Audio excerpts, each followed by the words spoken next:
দেখতে সাধারণ কলার ছড়ি হলেও এটি গাছের নয়, জন্ম নিয়েছে সরাসরি মাটি থেকে। গাছের অস্তিত্ব ছাড়াই এভাবে মাটি থেকে কলা বের হওয়ায় গ্রাম জুড়ে তোলপাড় চলছে। অনেকে বিশ্বাস করছেন নিয়ত করে এই কলা ধোয়া পানি খেলে পূর্ণ হবে মনের আশা। এখানে এমন দিন আছে 5টা-10টা করে মোটরসাইকেল দিয়ে আসে, আইসা এরা বোতল টতল নিয়ে আসে, আইনা পানি টানি নিয়ে যায় মনে করেন যে তাদের অনেক যে নিয়ত করে রাখায় নিয়তটা আল্লাহ দিলে কমপ্লিট হয়। বিরল এই ঘটনা দেখতে প্রতিদিন ভিড় জমাচ্ছেন এলাকাবাসী। তারা বলছেন এটি অলৌকিক আশীর্বাদ ছাড়া আর কিছুই নয়। ঘটনাটি ঘটেছে স্থানীয় আলাউদ্দিনের বাড়ির উঠানে। আগে এখানে ছিল ঝোপঝাড় আর আগাছা। কিছু পুরনো কলা গাছ কেটে লাগানো হয় লিচু আর নারিকেল গাছ।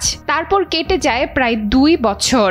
হঠাৎ মাস 2 আগে দেখা যায় মাটি ফুঁড়ে বেরিয়ে এসেছে কলার থোর, আর তাতে জন্ম নিয়েছে 20-25টি কলা। এখানে জানলাম মনে করেন যে এই জায়গায় কলা বুক ছিল আগে।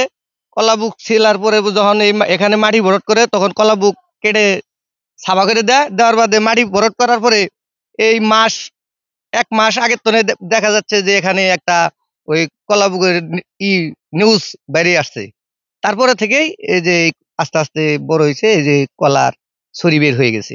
এটা আমরা এই পাশের বাড়িতেই থাকি, আমরা এটা কোনোদিন ভাবিনি যে এটা এইভাবে হবে। মাটি থেকে গজিয়ে ওঠা কলা দেখে বিশ্বাস করাও কঠিন। ঘটনার ভিডিও ইতোমধ্যে ছড়িয়ে পড়েছে সামাজিক যোগাযোগ মাধ্যমে। এই অলৌকিক কলা এক নজর দেখার জন্য প্রতিদিনই দূর দূরান্ত থেকে ছুটে আসছেন অনেকে। কালকে আসছিল 5-6টা অটো দিয়া, আপনার তুলসীপুর, রশিদপুর, অনেক দূর থেকে, তারাকান্দি থেকে আসে। আপনার ঢাকা থেকেও অনেক ভাই আমার ফোন দেয় যে তোমার ওখানে বলে কি একটা মানে এরকম ধরনের একটা বলে জিনিস দেখা যায়। হ্যাঁ, কয় আমরা তো আসবো অনেক মানে কিছুদিন পরে আমরা আসবো, এই জায়গায় আমরা ভিডিও করে নিয়ে যাবো। টাঙ্গাইল জেলার ধনবাড়ী উপজেলার বালাসুতি গ্রামের এই ঘটনা যেন প্রকৃতির রহস্য। প্রকৃতিতে মাঝে মাঝে এমন কিছু ঘটনা ঘটে যা মানুষের জ্ঞান, যুক্তি আর বিশ্বাসকে নাড়িয়ে দেয়। টাঙ্গাইল থেকে মোহাম্মদ সোহানুর রহমানের পাঠানো তথ্যচিত্রে ডেস্ক রিপোর্ট, নুসরাত তালবিয়া।